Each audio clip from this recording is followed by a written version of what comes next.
হতে যাচ্ছে। मित्रों नमस्कार। मित्रों नमस्कार। आप सभी का हार्दिक स्वागत है अशोक सेक्सरिया जी पर केंद्रित इस एकाग्र में। आज यह तीसरी कड़ी है और आज हमारे साथ आदरणीय प्रयाग शुक्ल जी उपस्थित हैं। मैं आप सभी की ओर से उनका यहाँ पर हार्दिक स्वागत करता हूं।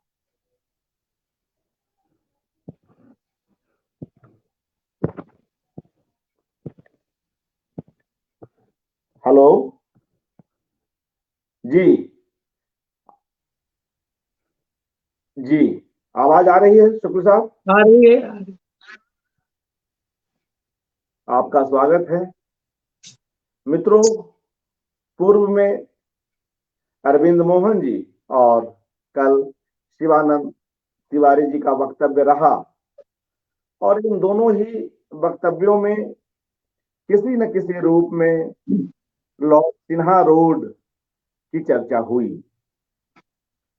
लॉर्ड सिन्हा रोड आज भी हमारे प्यारे शहर कोलकाता में उसी रफ्तार के साथ उपस्थित है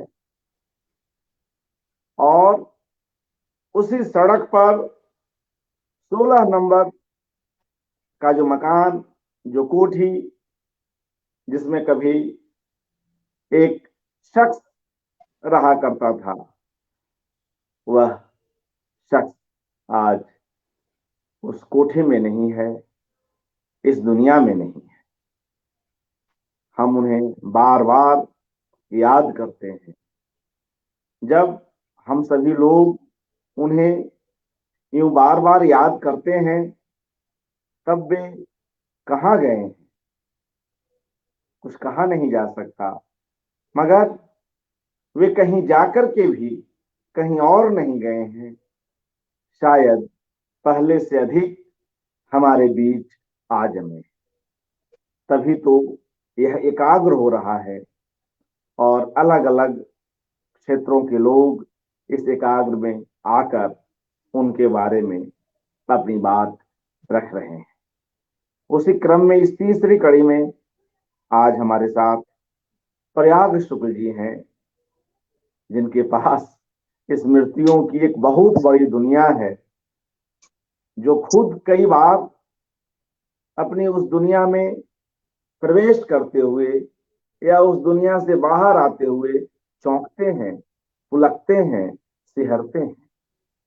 कितने कितने लोगों से उनकी भेंट और मुलाकातें हैं, मगर वे जब भी कोई बात करते हैं तो उसका अपना एक ऐसा आनंद होता है कि हम लोग उसमें खो जाते हैं। उसमें सुख दुख दोनों तरह की स्मृतियां समावेशित होती हैं।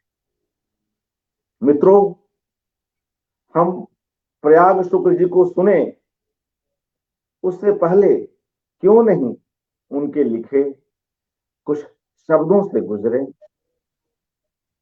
और वह लिखा हुआ किसी और पर नहीं, अशोक सेक्सरिया जी पर ही है। उनके इस संस्मरण का टाइटल है अशोक सेक्सरिया 60 वर्षों का साथ। मित्रों, यह संस्मरण उनकी एक महत्वपूर्ण किताब स्मृतियां बहुतेरी में संकलित है और इसमें कई महत्वपूर्ण शख्सियतों पर उन्होंने लिखा है। एक प्रसंग सुनाते हुए आगे हम अधिक से अधिक प्रयाग जी को सुनेंगे, मगर लेखक से पहले लेखक के शब्दों के साथ कुछ देर हो लेते हैं। प्रयाग जी अपने इस संस्मरण में लिखते हैं, मैं पढ़ता हूं। बहुतों के लिए अब कोलकाता वही नहीं रह गया या नहीं रह जाएगा जो अशोक सेक्सरिया के रहते हुए उनके लिए था और उनके निवास 16 लॉर्ड सिन्हा रोड में पहुंचने से पहले ही उनके मन और शरीर में एक रोमांच सा पैदा कर दिया करता था। जूते चप्पल बाहर उतार देने पर उस बड़े से कमरे में प्रवेश करते ही वह अक्सर एक तख्त पर बिछे बिस्तर पर या फर्श पर ही कुछ पढ़ते लिखते हुए मिलते। कई बार तो उन्हें भान भी नहीं होता कि कोई उनके पास आकर खड़ा हो गया है, पर ज्यों ही कुछ चौंक कर उनकी ओर देखते तो सब कुछ छोड़ छाड़ कर उसी के साथ हो लेते। लेकिन इस बार जब मैं 24 नवंबर 2014 की सुबह उस कमरे में पहुंचा तो दृश्य बदला हुआ था। वह एक हॉस्पिटल बेड जो उनका भतीजा सौरभ उनके लिए लेकर आया था पर लेटे हुए थे। आंखें कुछ मुंदी हुई थीं, आहट से खुल गईं। ओहो, तुम आ गए, जैसा कुछ उन्होंने कहा। मैं पटना के भारतीय कविता समारोह से होते हुए कोलकाता उनसे मिलने पहुंचा था। यह मालूम होने पर कि वे बाथरूम से बाहर फिसलकर गिर पड़े थे और बाएं पैर के ऊपरी भाग में कमर के पास की उनकी हड्डी अपनी साथिन हड्डी से टूटकर विलग हो गई है और वह अपना बायां पैर हिला डुला भी नहीं पा रहे थे।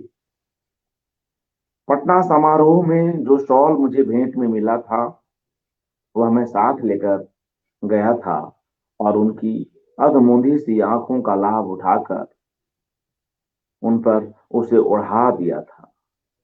एक मोटी सी चादर उन पर पहले ही पड़ी हुई थी। किसी अतिरिक्त ओढ़ावन की जरूरत नहीं थी, पर हल्की सी ठंड थी तो वह शॉल भी खप गया।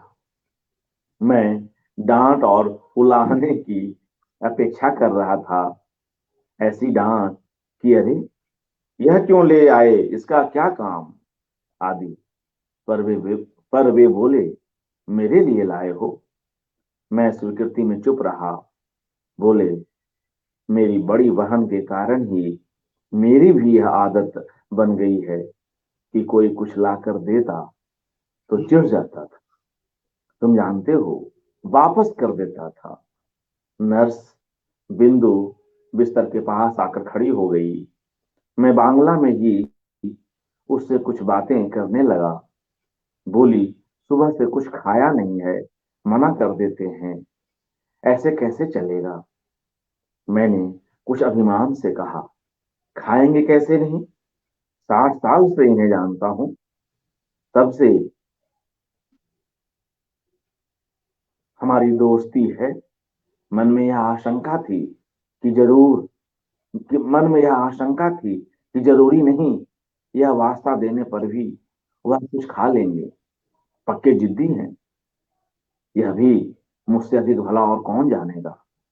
पर मैंने दोहराया, कुछ तो खा लीजिए। बिंदु ने दलिये से भरा एक चम्मच बढ़ाया।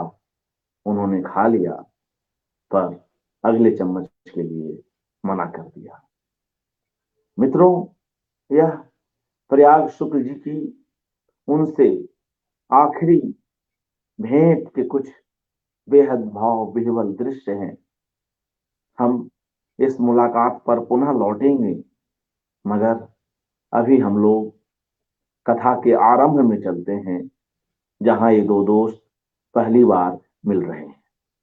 प्रयाग शुक्ल उस समय 14-15 वर्ष की उम्र के ही थे जब उनकी पहली भेंट अशोक जी से होती है।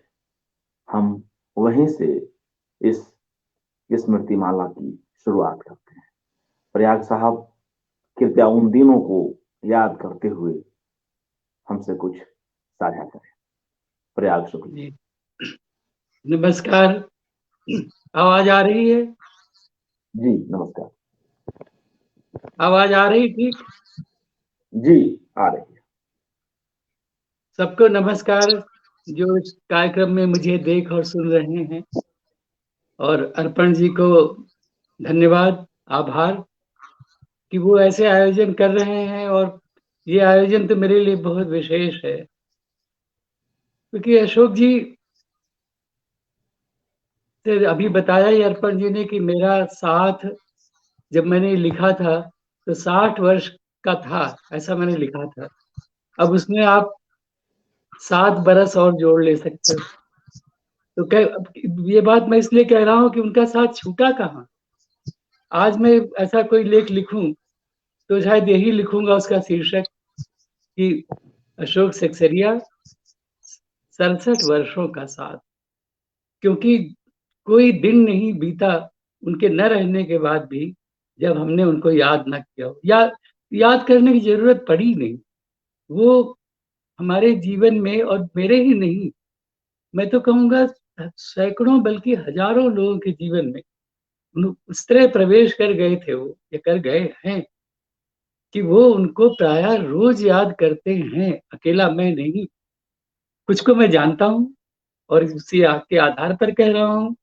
जिनमें से देखे तो कुछ नाम तुरंत याद आ जाएंगे: गिरधर राठी जी, अलका सरावगी, शर्मिला बोरा जालान, बालेश्वर जी, संजय भारती, रमेश गोस्वामी। कितने नाम याद आ रहे हैं जिनको तत्काल, जो उनको रोज इसी तरह याद करते हैं जैसे कि मैं करता हूँ। और कई ऐसे नाम हैं जिनको हम जानते नहीं, पर अनुमान है। वो कभी कभी मिलते भी हैं, कभी कुछ कई लोगों ने लिखा भी है।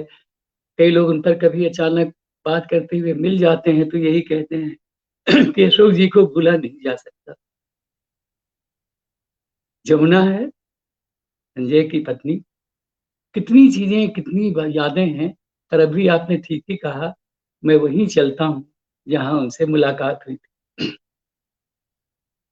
आप में से शायद बहुतेरे जानते होंगे कि हमारा जो पैतृक व्यवसाय कलकत्ता में रहा, मेरे पिता से जिससे जुड़े, वो न्यू मार्केट में पुस्तकों की दुकान का था और एक टोबैको शॉप का था। एक और दुकान थी जो श्रृंगार की चीजें बेचती थी। 3 दुकानें थी। वो दुकान बाद में बनी थी, कॉस्मेटिक्स वाली। तो जब बंटवारा हुआ तो मेरे पिता के हिस्से में टोबैको शॉप आई, और उसमें उनका बिल्कुल मन लगता नहीं था, क्योंकि वो किताबों से उनका प्रेम भी था, और वो बहुत सारे लोगों से उनका परिचय भी हो चुका था उसके नाते। और उनके बहुत सारे ग्राहक थे, बड़े प्रिय ग्राहक थे, कई वर्गों के। उस पर भी बाद में आऊंगा। पर अभी अशोक जी की याद करता हूँ, हमारी अपनी पहली मुलाकात। तो हुआ ये था कि मेरी उम्र शायद 15 ही बरस की थी। तो जिस दिन अशोक जी मुझे मिले, तो मैं अपने पिता के लिए घर से कुछ नाश्ता लेकर गया था, जो हम लोग कई भाई में, हम भाइयों में से कोई लेकर जाता था, या घर में काम करने वाला कोई व्यक्ति लेकर जाता था। उस दिन मैं गया था। तो देखा कि अशोक जी, जिनको मैं जानता नहीं था, आकर दुकान में खड़े हुए, और उन्होंने पूछा कि यहाँ देव नारायण शुक्ल कौन है। तो मैं बड़ा चौंका कि ये तो देव मेरे छोटे भाई से कुछ बहुत अधिक उम्र के लग रहे हैं। ये मेरे भाई को क्यों पूछ रहे हैं।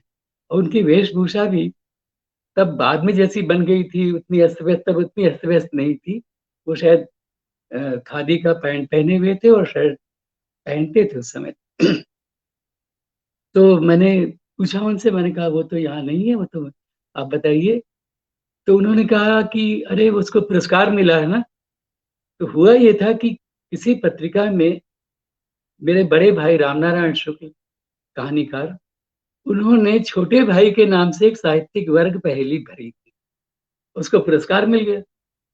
अब अशोक जी इससे चकित हुए कि भाई ये कौन सा व्यक्ति है न्यू मार्केट में, तो किसी कोई दुकानदार जो इतनी अच्छी हिंदी जानता है और साहित्य के बारे में उसको इतनी चीजें पता है, कि इस वर्ग पहेली में उसको पुरस्कार मिला। जब उनको ये सब, उन्होंने मुझे, मैं समझ गया कि वो क्यों पूछ रहे हैं। जब उन्होंने कहा कि अरे उसको तो देखिए पुरस्कार मिला है, मैं उससे मिलना चाहता हूँ। फिर मैंने ही उनसे शायद ये कहा कि मैं तो उसका बड़ा भाई हूँ, तो और मैं भी कुछ लिखता पढ़ता हूँ, मेरे मुँह से सहज ये निकला। तो ये जो कि सच्चाई थी, क्योंकि तब दैनिक विश्वामित्र में मैं लिखने लगा था। 12 बरस का था तब मेरी पहली कविता छपी थी, प्रकृति वर्णन। जाहिर है कि तब ऐसा तो कुछ किया नहीं था कि मुझे जानते। तो बहरहाल उनके उनके खड़े होने से, उनके बात करने के ढंग से ही मैं कुछ बहुत खींचा उनकी ओर, और शायद वो भी खींचे।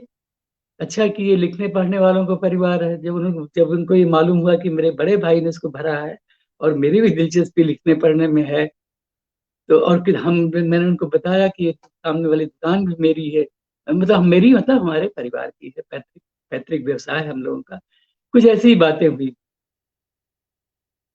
अब ये याद नहीं कि फिर वो दुकान में आए कि हमारे बीच में तय हुआ कि हम कहीं मिलेंगे।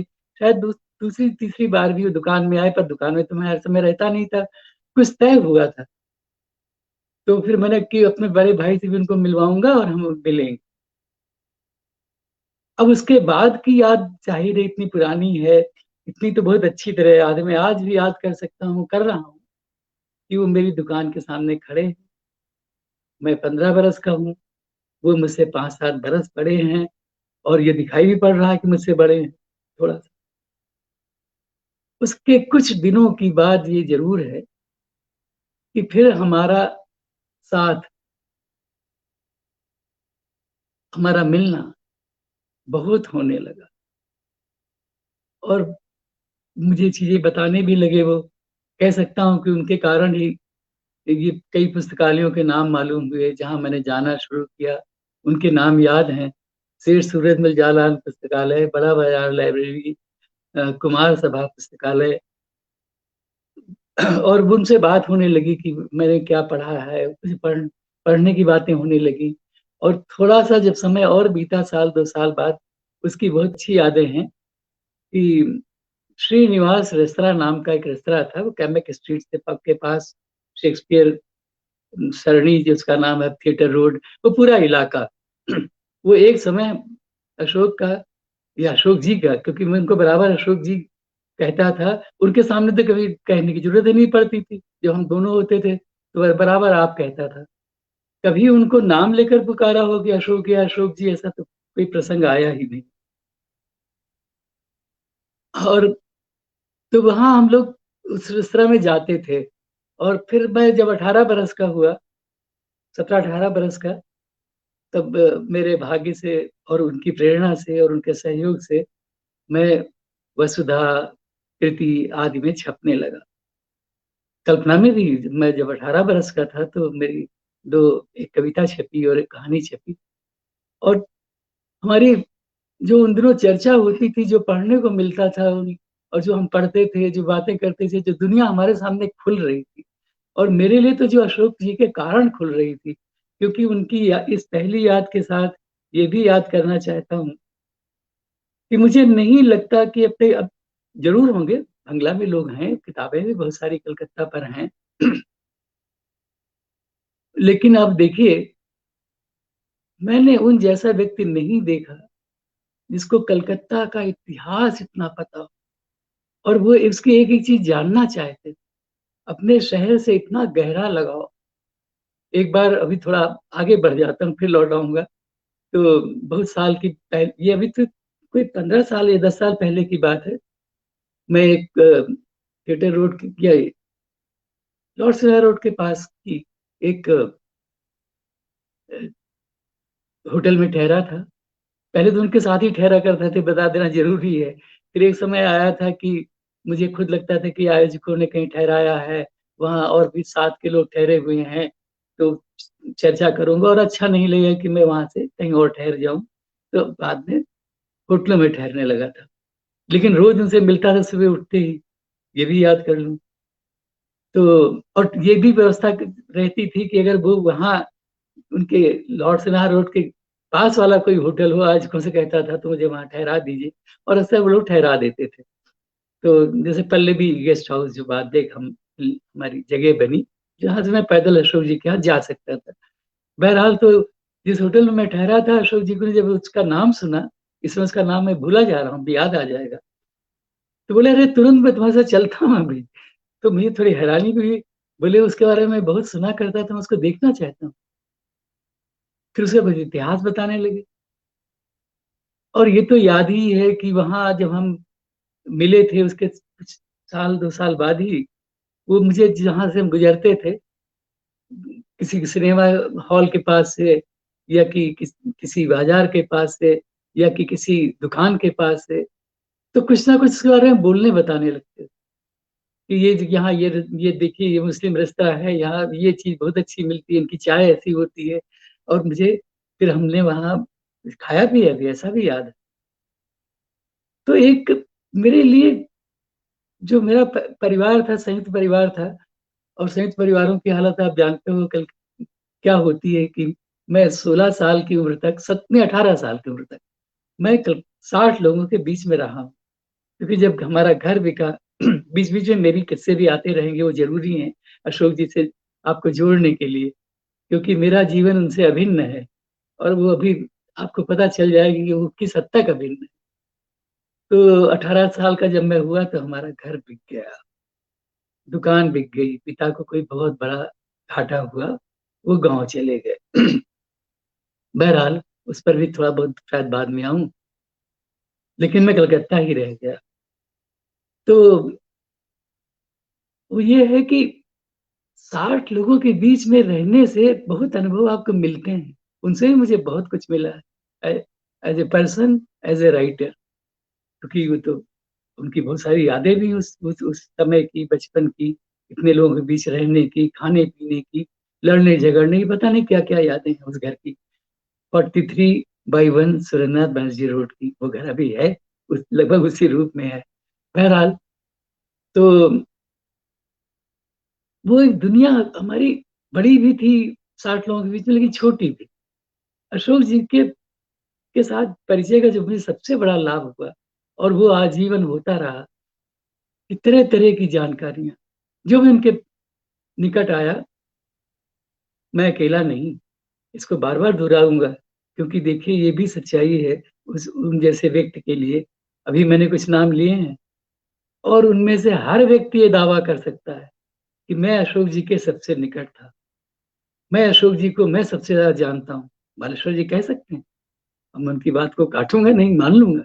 अलका जी कह सकती हैं, शर्मिला भी कह सकती है, संजय तो कह ही सकते हैं, जिन्होंने भी अशोकायतन नाम से एक बड़ा सुंदर एक सुंदर जगह ही बनाई है, बड़ा मकान बनाया है, अतिथि गृह बनाया है। अभी वहां गया नहीं हूँ, पर जो जाने की इच्छा है। और जिसकी तस्वीरें देखकर ही मन एकदम खिल उठता है, क्या काम कर दिया संजय ने। बहरहाल, तो अब वो जो दुनिया बड़ी होती गई लगातार उनके कारण, और वो जो जीवन का उनका ढंग था, उसमें एक अलग तरह से बड़ी होती गई। क्योंकि वो शुरू से जब उनसे मेरी भेंट हुई, तो वो आप आम लोग, मतलब अक्सर जैसे लोग जीवन जीते हैं वैसा जीवन जीने वालों में अशोक सक्सेरिया कभी नहीं रहे। ये उस व्यक्तित्व की बहुत बड़ी खूबी, कि उसको आप जल्दी से बांध नहीं सकते, कि वो ये व्यक्ति ये सचमुच में वो किसी खांचे में नहीं हटते, नहीं हट सकते।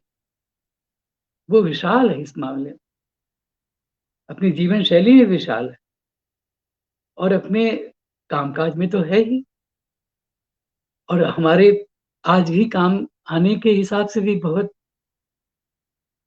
आज का है। बहरहाल, तो वो दुनिया खुलने लगी, और मेरी दुनिया भी बहुत बड़ी होने लगी।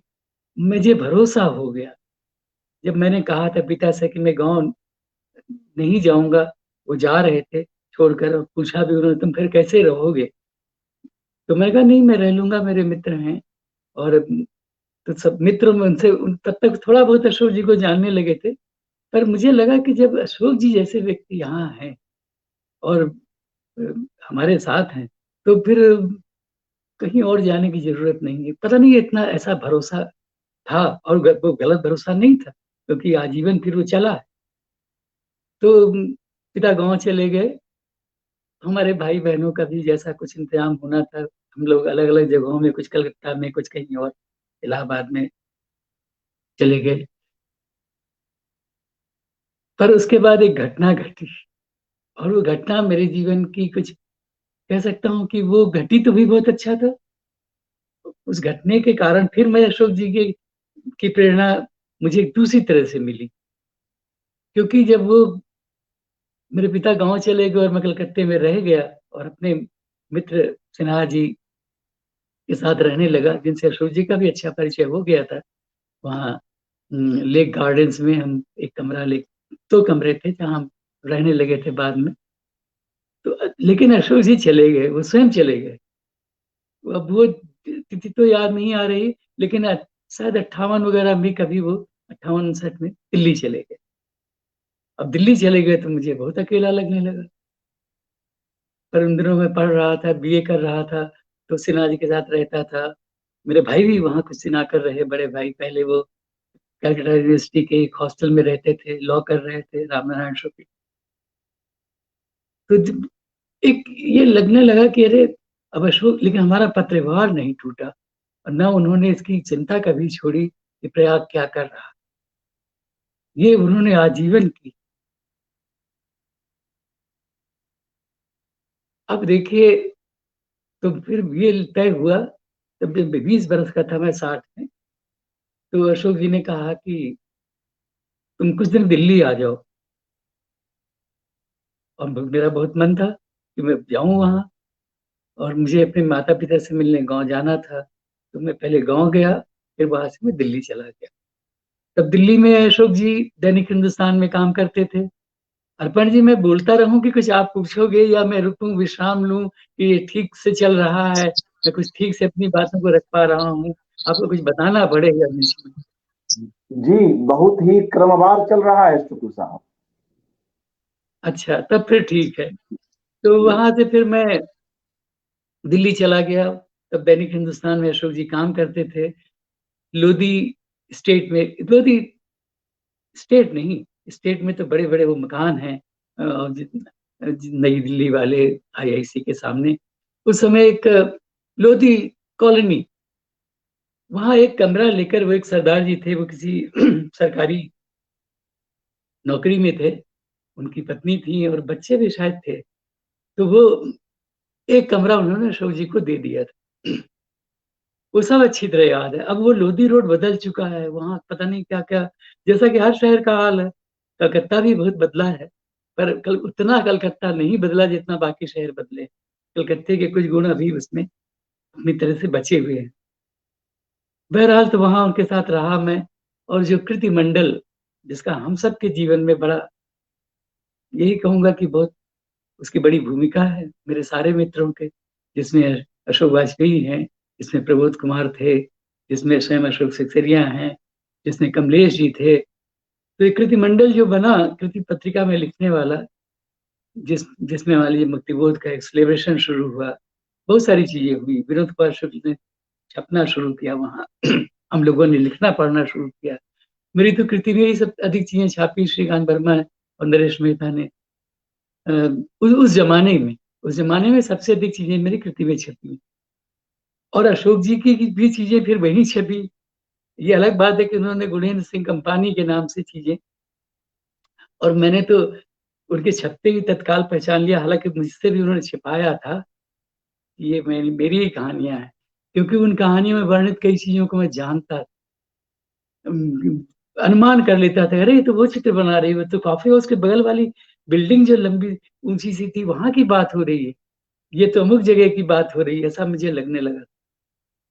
बहरहाल, तो कृति मंडल में उन दिनों, अगर मैं भूलता नहीं हूँ, तो अशोक वाजपेयी भी शायद आ चुके थे, सेंट स्टीफेंस में थे। पर श्रीकांत जी और कमलेश जी तो थे, अशोक जी तो थे ही। तो अपने सारे मित्रों से मिलवाया, दैनिक हिंदुस्तान के मित्रों से। और उन दिनों, हाँ, कुछ खाने पीने की, अशोक जी की बा, बात कर लूं, तो वो तो अपने लिए तो कोई विशेष कुछ चाहते नहीं थे। मेरे लिए उन्होंने व्यवस्था कराई थी सरदार जी की पत्नी से, कि ये मेरा दोस्त आया है। अब सोचिए, मैं 20 साल का था और बच्चा सा लगता था, तो उनको भी कुछ प्रेम सा उमड़ा। तो मुझे रोज पराठे वो बनाकर देने लगी, और मुझे तो उनको खाने में कोई आपत्ति नहीं थी। मुझे बड़ा अच्छा लगने लगा, ये तो अच्छा अरेंजमेंट है।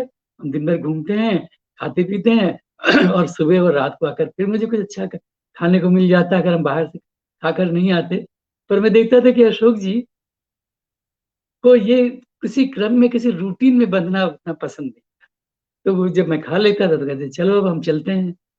तो दिन भर मैं कभी श्रीकांत जी के साथ, कभी कहीं बिताता था। वो दफ्तर चले जाते थे और दफ्तर भी मैं जाता था और फिर हम बीच में कहीं चाय पीते थे, क्योंकि हमारे साथ का मतलब ये था। और मेरे साथ का ही नहीं, अशोक जी से जो भी व्यक्ति मिला वो यही चाहता था कि वो मेरे साथ रहे।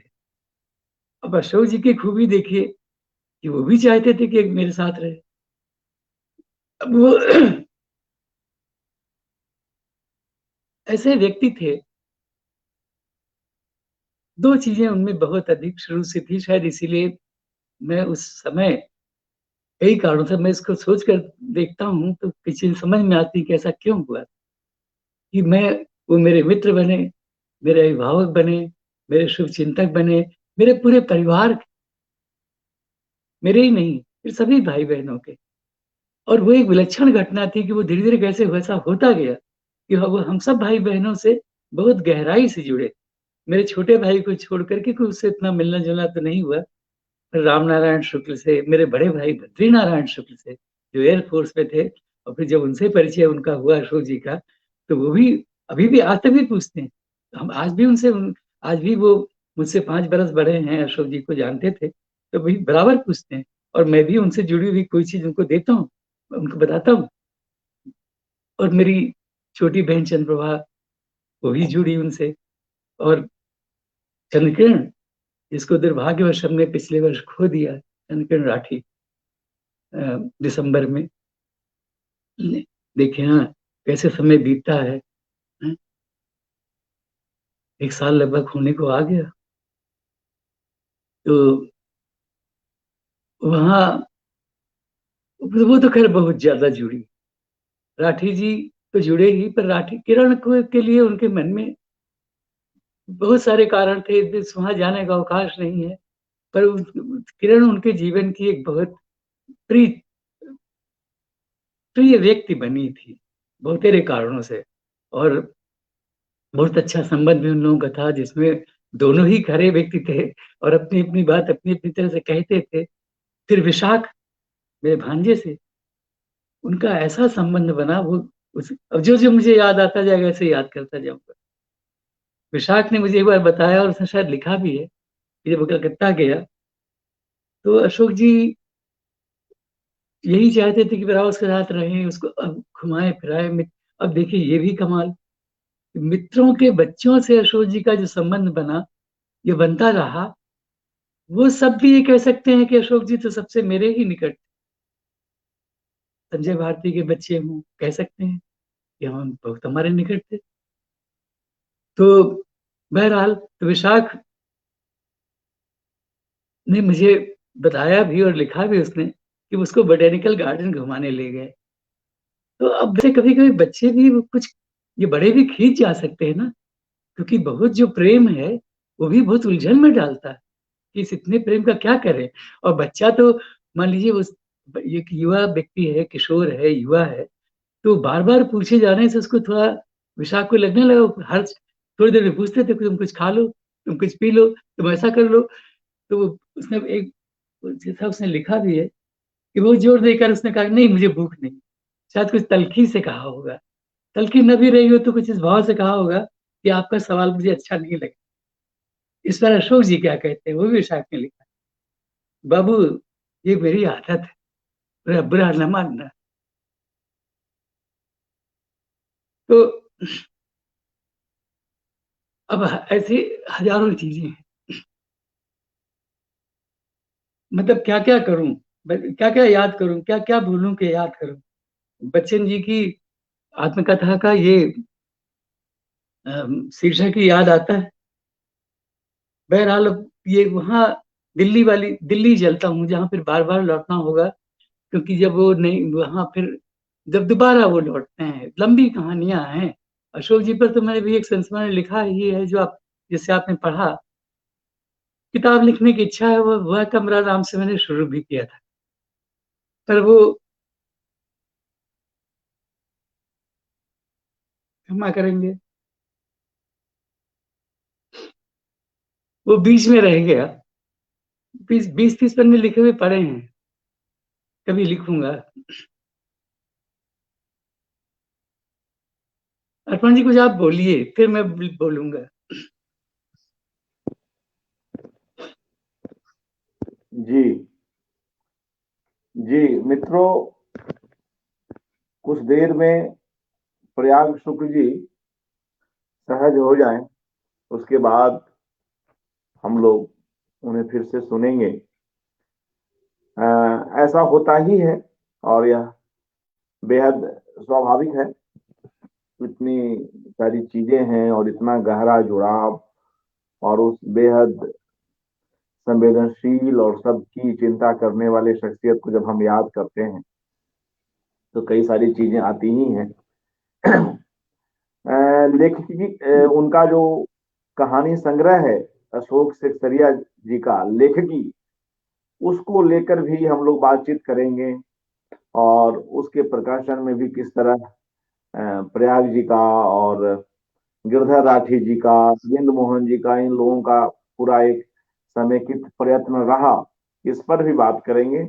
और इन कहानियों पर भी जो है वो जो टिप्पणी है, प्रकाशकीय टिप्पणी है, मुझे लगता है प्रयाग जी वो टिप्पणी आप ही की ओर से है, लेखकी जी कहानी संग्रह।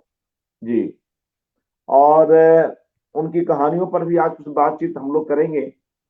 और विजय मोहन सिंह जब साठोत्तरी कहानियों का एक संकलन तैयार करते हैं, एक बड़े कथा आलोचक, तब उस संकलन में, साठोत्तरी कहानियों के उस संकलन में विजय मोहन सिंह अपने अशोक सेक्सरिया जी की भी एक कहानी को संकलित करते हैं। वे कुछ दो ऐसे कहानी। संदर्भ, दो कहानियां। जी जी। जी तो उस पर भी चर्चा होगी।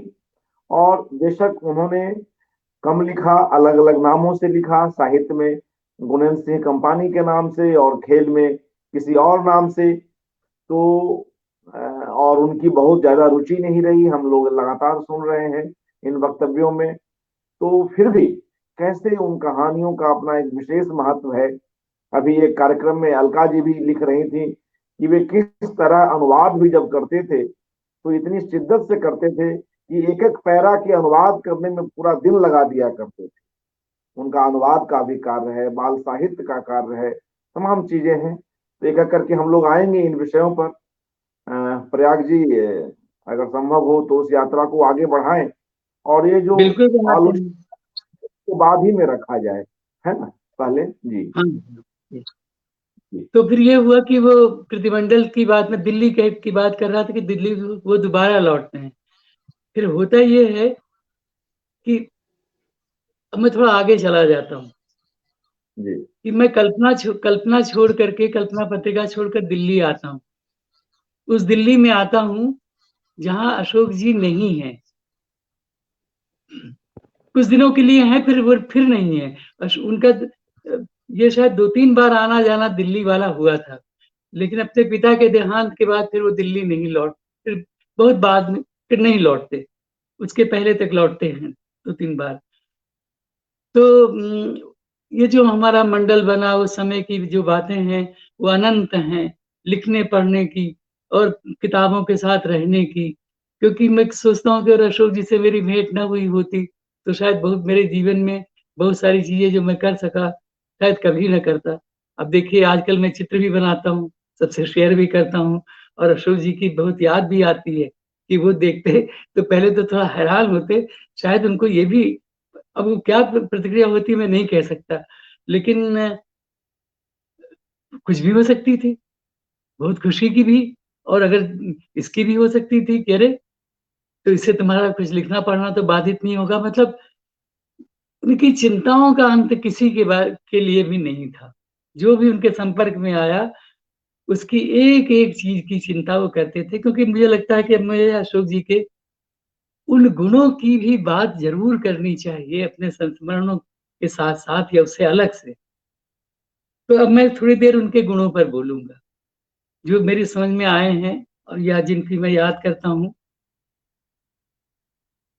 किसी भी व्यक्ति के संपर्क में आने पर एक तो उससे ये जानना कि तुम कहाँ, कि धीरे धीरे कि तुम कहाँ से हो, उसकी पूरा लगभग एक उसके जीवन का जितना वो जान सकते हो। और इस नाते वो मैं कह सकता हूँ कि ये इसलिए भी करते थे और मानते थे कि स्वयं उनकी बहुत सारी जानकारियां बढ़ती थी।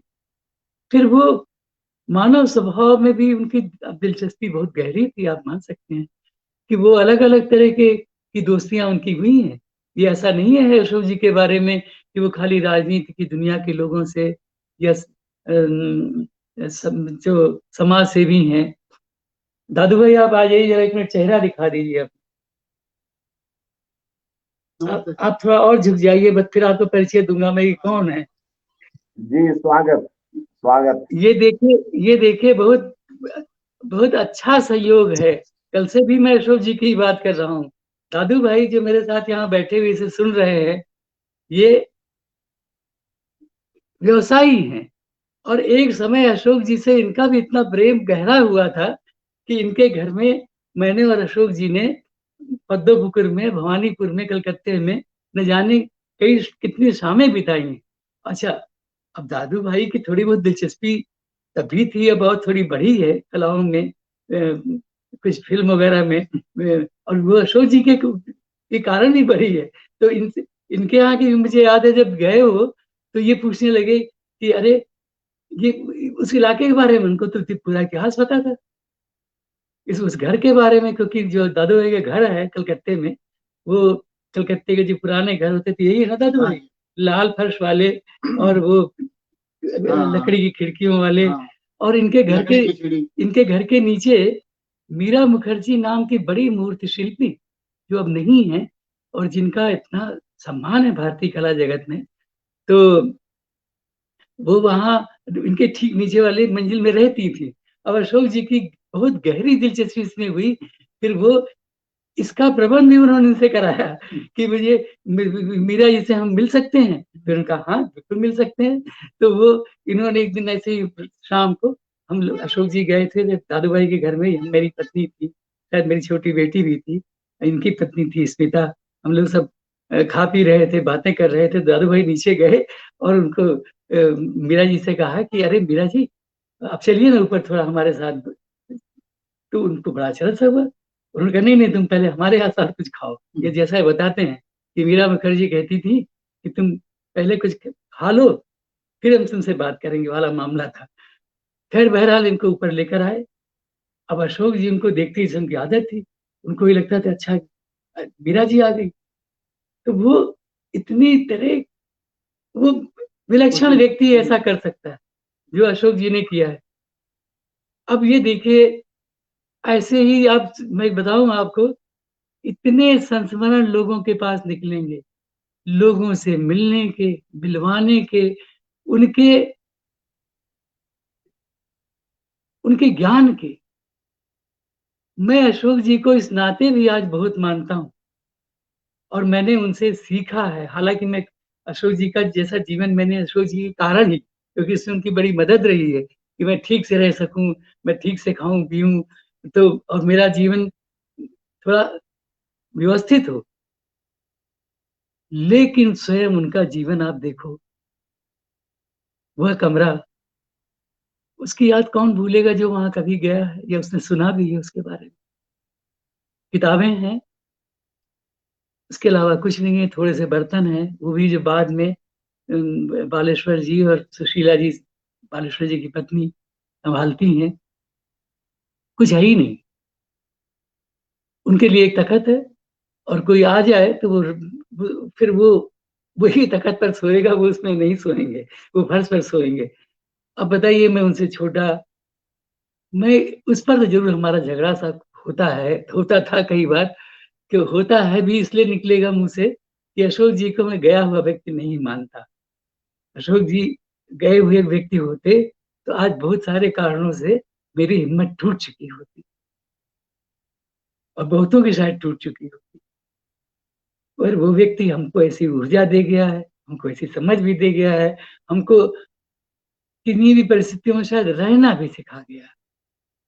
तो मैं इस पर अचरज करता हूँ, लोगों से उदाहरण देता हूँ कि आपके पास सब हो ये जरूरी नहीं। उनके ज्ञान से लोग चकित हो जाते थे, मैं भी बहुत बार चकित हुआ हूँ। अब एक घटना बताता हूँ आप, कि जिस व्यक्ति के घर में कोई सामान नहीं, जो व्यक्ति उन चीजों का इस्तेमाल नहीं करता, वो इत्र के बारे में भी इतना कैसे जानता है? वो वाद्य यंत्रों के बारे में भी इतना कैसे जानता है? कि अगर वाद्य यंत्रों की चर्चा चल पड़े तो वो उससे बात करना चाहेगा, थोड़ा बहुत कहीं बीच में बोल भी पड़ेगा। अच्छा, सितार, कोई भी चीज, बांसुरी,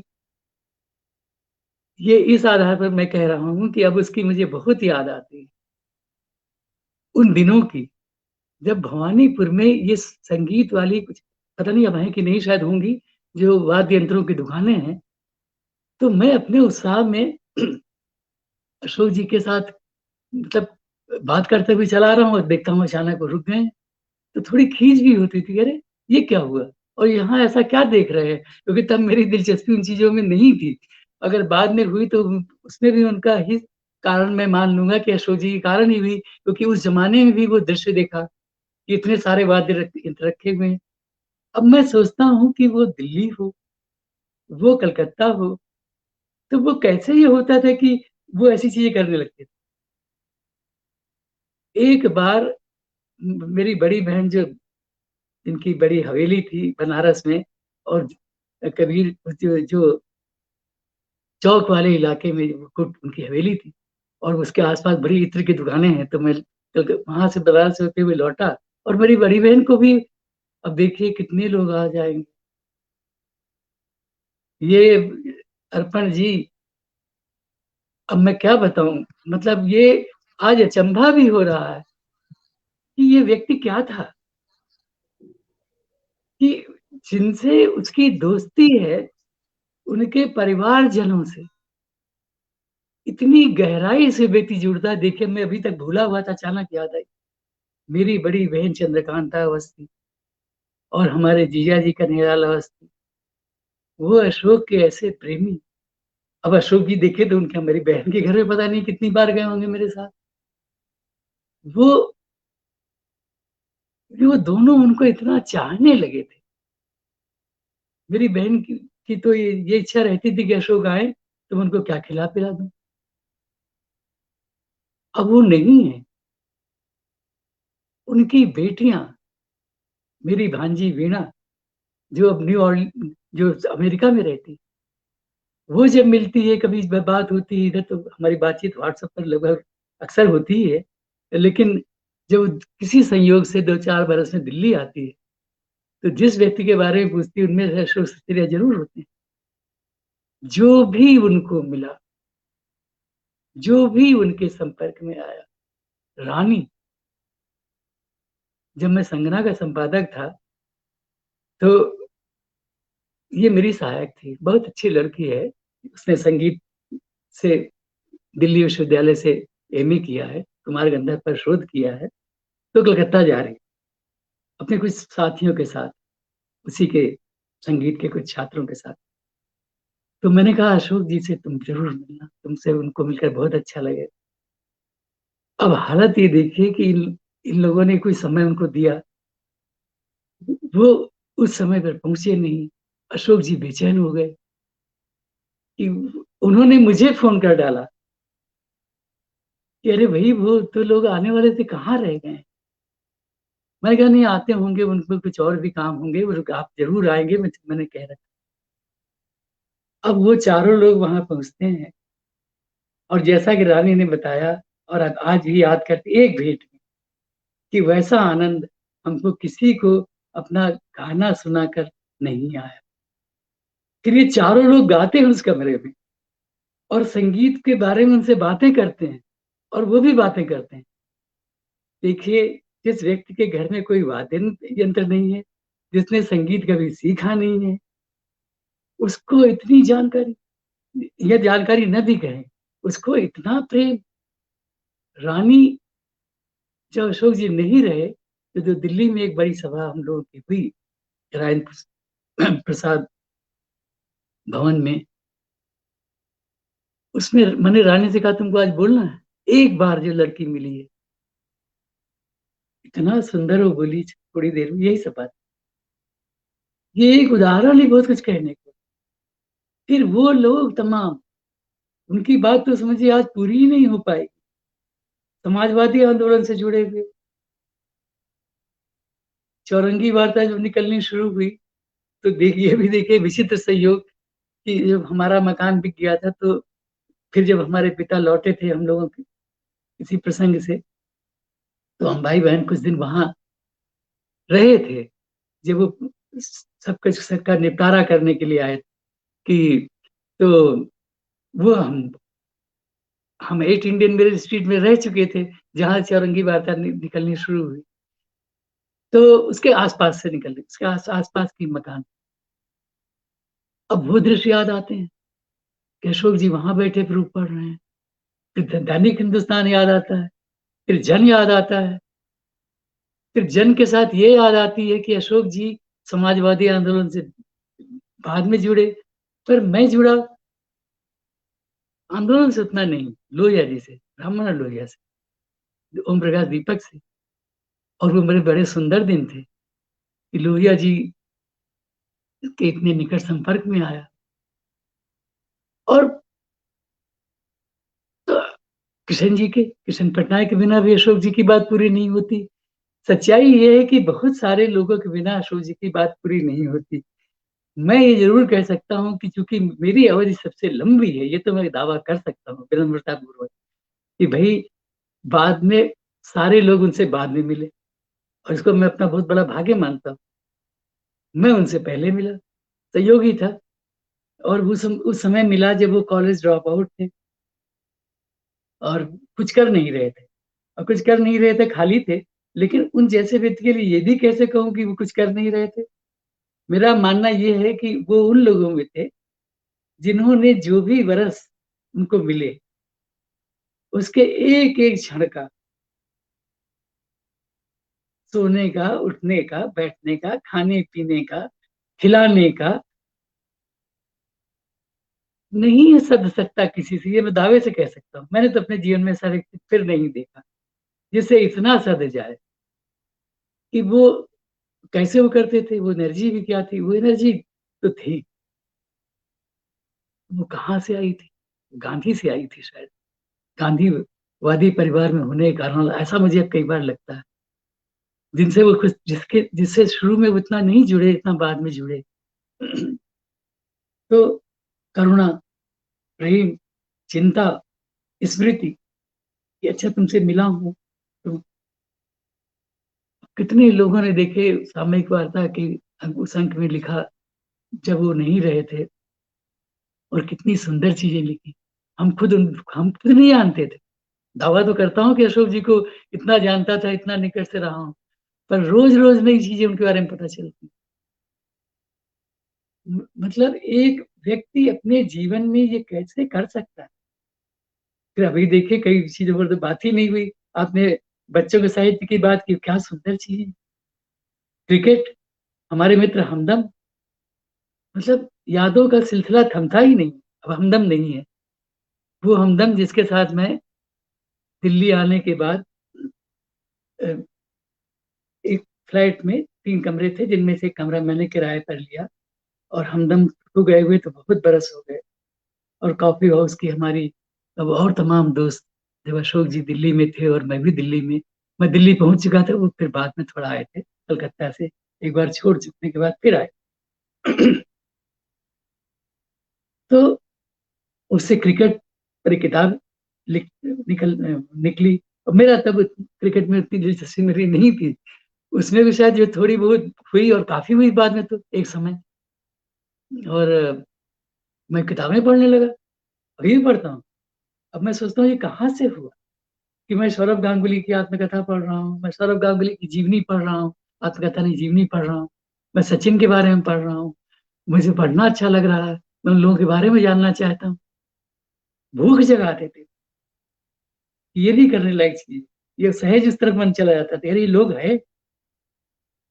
तो हजारों लोग, सैकड़ों लोग। अच्छा फिर उस परिवार के कारण पिता भी कौन, सीताराम सेक्सरिया, रविंद्रनाथ से लगभग मैत्री, लगभग इसलिए कह रहा हूँ कि उस तरह की मैत्री मित्र आप न भी माने तो इतना माने कि इतना तो था ही कि वो रविन्द्रनाथ कुछ लोगों के साथ कविता पढ़ कुछ को सुनाना चाहते हैं, तो उसमें सीताराम जी भी हैं। उसमें जब हिंदी भवन बनता है शांति निकेतन निकेतन का, तो सीताराम जी और भागीरथ कनौड़िया के प्रयत्नों से ही बनता है, जिसमें फिर बाद में विनोद बिहारी जी म्यूरल बनाते हैं हिंदी भवन में संत कवियों का। राय कृष्णदास जी को पहली बार उनके यहाँ देखा, महादेवी जी उनके यहाँ ठहरती थी, मेरी पत्नी की बड़ी बहन रूबी थी। हाँ, वो भी एक प्रसंग है हम लोगों के और भी निकट आने का। ऐसे प्रसंग भी घटते चले गए हमारे और अशोक जी की मैत्री कि जिनको मैं तो उनका मित्र बना, फिर कुछ ऐसे संयोग भी घटते चले गए कि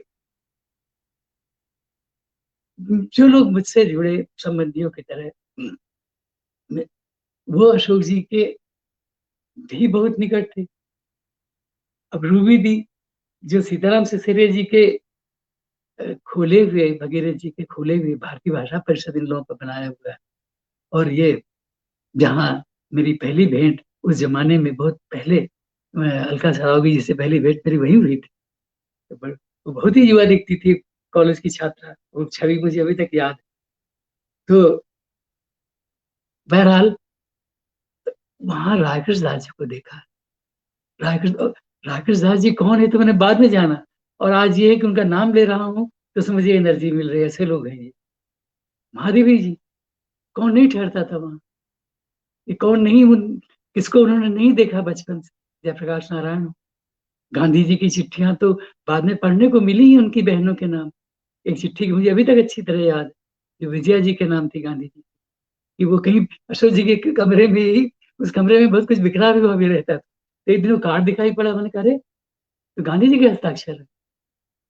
मधुशरण जी, मधुशरण जी आते थे वहां और वो वहीं ठहरते थे शायद, सीताराम जी को अपनी हर पुस्तक भेंट करते थे। तो अशोक जी के उस कमरे से मैं हर बार कभी उनसे चलते समय कह देता था किताब लिए जा रहा हूँ, अभी मेरे पास है कुछ किताबें हैं जो जिसमें मधुशरण जी के हस्ताक्षर हैं और सीताराम जी की दी हुई है। तो जिस व्यक्ति को इतना सहज मिला भी था, लेकिन उसने सहेजा भी कितना। आनंद कृष्ण जी से उनके घर में मेरी भेंट हुई, फिर आनंद कृष्ण जी से, क्योंकि बाद में मैं जो कला पर लिखने लगा तो आज सोचता हूँ कि वो जो 10 बरस मैंने दिनमान का कॉलम लिखा, वो अशोक जी के बिना संभव नहीं था। अशोक जी के बिना मेरा कोई भी काम संभव नहीं, अशोक जी के बिना मेरा जीवन संभव नहीं। ना आज है, ये फिर कह चुका हूँ, फिर कहता हूँ, और बहुत अच्छा लग रहा है कि अब मैं हंस रहा हूँ।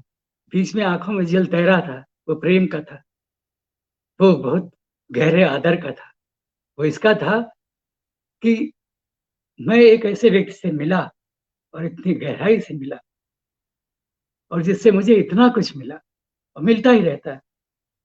उनकी चिट्ठियां निकलती रहती। अभी देखिए राम कुमार जी पर एक किताब, हुसैन पर एक किताब बनाई। मेरी 3 इच्छाएं थी, 3 चित्रकारों पर किताबें लिखने की, स्वामीनाथन पर, हुसैन पर और राम कुमार जी पर। इन तीनों के बहुत साथ रहा भी हूँ। तो और हर क्षण, हर मोड़ पर तुम क्या कर रहे हो, अच्छा ये कर रहे हो। एक चिट्ठी अभी मिली जो मैं राम कुमार जी वाली किताब में दे रहा हूँ दस्तावेज की तरह। अब वो चिट्ठी तो इस समय मेरे पास नहीं है, लेकिन याद है। उस चिट्ठी में लिखते हैं, राम कुमार जी पर मैंने एक वागर्त में एक लेख लिखा था, उनकी कहानियों पर, कला पर नहीं, बहुत साल पहले। उस चिट्ठी में ये है, प्रभाकर श्रोत्री तब संपादक थे वागर्त, अशोक जी का दी। लिखते हैं कि मुझे बताया प्रभाकर प्रभाकर जी ने कि तुम्हारा लेख उन तक पहुंच चुका है। मेरी बड़ी इच्छा हुई कि मैं वो पढ़ने को मांग लूं और तुरंत उसको पढ़ डालूं, क्योंकि मेरा ये मानना है, ये लिखा है उन्होंने कि राम कुमार पर लिखने के 2 ही व्यक्ति अधिकारी हैं, एक तुम और एक मैं हूं। कभी कभी ऐसी बातें वो करते थे, लेकिन ये बिल्कुल खरी बात। मैं आज भी मानता हूं कि राम कुमार जी, अच्छा देखिए ये प्रसंग खुल गया। राम कुमार और निर्मल ने जितना प्रेम अशोक जी को दिया है और जितना उनके घर में अशोक जी का आना जाना रहा है, निर्मल से तो खैर बहुत गहरी मैत्री मैं कहूंगा। जब वो नहीं रहे तो मैंने अशोक जी से कहा था कि मैं तब रंग प्रसंग का संपादक था कि आपका लेख निर्मल पर चाहिए ही चाहिए। अब ये तो देखिए, अभी आज मालूम हुआ, आज नहीं कुछ दिनों पहले मालूम हुआ भोला बाबू के एक लेख से कि उन्होंने, जब वो लेख लिखा जा रहा था तो उसके 5 ड्राफ्ट देखे। मुझे जब वो मिला तो वो बहुत लंबा लेख था और उसमें जैसा कि होता ही है, हम कुछ भावुक से भी हो जाते हैं। शो जी होते थे, बहुत भावुक व्यक्ति थे अंतिम, लेकिन भावुकता को अच्छा नहीं मानते थे, न लिखने में न बरतने में। स्वयं बहुत भावुक हो लेते थे, ये भी सच्चाई है। पर आपको इसकी छूट वो नहीं देते कि आप भावुक हो जाओ, वो फिर आपको अपने उस पर ले ही आते थे। जब जब मैंने ऐसा कुछ किया कि मैं भावुक हूँ या कोई अपना कुछ बताऊं, अब कितने लोग हैं, कितनी यादें हैं, कितनी बातें हैं। अरे वो विलक्षण व्यक्ति था, पुष्पेश पंत, मुक्तेश पंत। अभी एक कुछ रोचक संस्मरण भी सुनाता हूँ जो उस समय के लिए दुखदाई थे, या इतने दुखदाई नहीं थे, लेकिन क्योंकि अशोक था, अशोक जैसा व्यक्ति था। तो पुष्पेश से बताया एक बार कि वो जब पढ़ रहे थे ये, और वहाँ एक दिल्ली विश्वविद्यालय की तरफ एक कमरा लेकर दोनों भाई रह रहे थे, और घर से पैसा आता था, तो देर हो गई थी, और 1.5-2 दिनों से दोनों भाइयों ने ठीक से खाया नहीं था क्योंकि पैसे नहीं। अचानक अशोक जी पहुंच जाते हैं, वो कहाँ कहाँ नहीं पहुंच जाते थे अपने किसी मित्र की। अब वो चमत्कार है, और हर मैं तो उसको चमत्कार की तरह याद करता हूँ कि इतने घरों में उस व्यक्ति का पहुंचना, ये कैसे होता था। और खाली कलकत्ते वाले घरों में नहीं, वो तो अनंत कहानियां हैं जिसके बारे में हम थोड़ा जानते थोड़ा नहीं। अशोक जी मेरे गांव भी आए हैं। अब ये देखिए, मैं कलकत्ता से जब 20 बरस का था उनसे मिलने दिल्ली गया, तो मैंने कहा आप गांव भी आ जाओ। मेरे माता, मतलब माता पिता को तो जानते ही थे, मेरे पिता भी उनको बहुत चाहने लगे थे, बड़े बड़े प्रसन्न हुए थे देखकर कि अशोक गांव भी आ गए हैं। तो हमारे उस त्रिलोकी रमन मेरे मित्र, दो मेरे बहुत गहरे मित्र आजीवन के, त्रिलोकी रमन और अशोक सक्सेरिया। त्रिलोकी रमन अभी नहीं रहे। वो व्यक्ति अशोक जी से केवल 2-3 दिन मिला था, और वो मेरा दूसरा मित्र की जो किसान मित्र था हमारे बचपन किशोर दिनों का, कोई वार्ता हमारी अशोक सिसरिया के बिना पूरी नहीं। जब मोबाइल आ गया तो त्रिलोकी फोन करने लगे, और अशोक जी की खबर पूछते थे हर बार हर बार। तो कोई तो था, कोई जादू था। तो मेरे साथ क्या हुआ था एक बार कि जब मैंने विवाह कर लिया, अब हम बड़े दुस्साहसी लोग रहे हैं। दुस्साहसी दुस्साहस भी शायद अशोक जी जैसे व्यक्ति के वो हैं इसलिए था, आया था, या उनके कारण आया था। तो मेरी अपनी पत्नी की नौकरी भी श्री चैतन्य स्कूल छिड़वा दी, और कहा कि अब दिल्ली रहना है। मैं फ्रीलांसर था, नौकरी तो बाद में की। उनको भी विवाह करके उनको भी दिल्ली ले आया। खैर जगह थी, कमरे थे, तो हम लोगों ने तय कर रखा था कि भाई आटा दाल चावल तो रहे, और घर में कि हम न भी निकले तो कुछ बनाकर खा लें, फिर कहीं से पैसे आए या मैं निकल जाऊं वो घर में रहें, और फिर कहीं से पैसे आए तो हम कॉफी हाउस जाएं। ये कहना नहीं पड़ा, अपने आप ही चलता रहा।